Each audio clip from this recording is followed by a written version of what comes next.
Welcome guys, this is Samsung Galaxy M31s. So what's new? A glass stick body that look and feels great. A vibrant 6.5-inch hole-punch Super AMOLED display.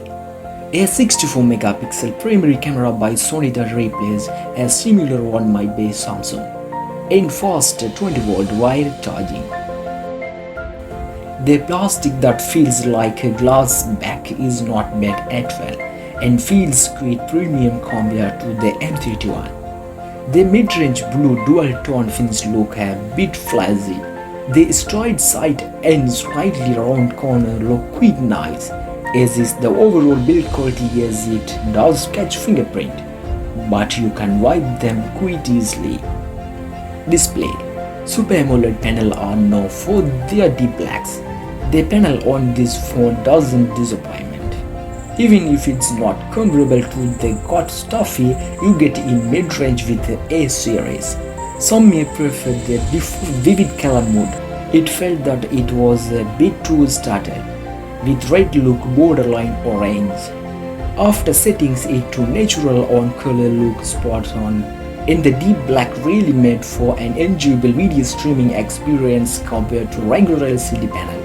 Brightness was not a problem either, as content is relightable and direct sunlight. Indeed, the display is worth the extra money over the more affordable LCD alternative from Chinese smartphones brands. Performance. One UI is actually the star of the show. They hold everything together.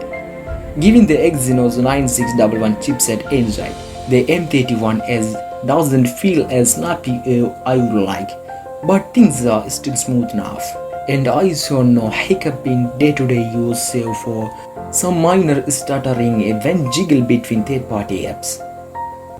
Camera. The 64 megapixel Sony sensor gets that job done with warm color tones. The 64 megapixel Sony gets the job done with warm color tones and a sufficient level of detail whether it's daylight or low light. In dim lighting, the noise creeps up a bit, but is well under control even to the darkness seems impressive.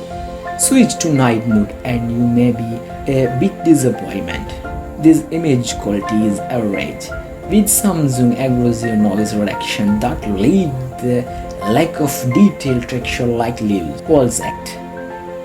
This happens especially when there are little to no lighting scenes. Moreover, they are escaping this crop, factoring on the primary 64 megapixel shooter in night mode. Switch to the 12 megapixel ultra-wide camera in the same mode, and the results are not really usable and blurry at best. The 5 megapixel macro camera was impressive. It does not feature an autofocus system, so you will need hold the camera steady in the sweet spots, which is 4 cm 5 cm from your subject. Add the images to pack in plenty of detail like the ridges of the snail shell as you can see in above image. Selfie camera. Selfie shot using the 32 megapixel come out quite nice and have good dynamic range, but are slightly overshot. It delivers slightly blurry photo in dim light, but there is night mode available that make up for it. The 6000 mAh battery life is really long because of the chipset.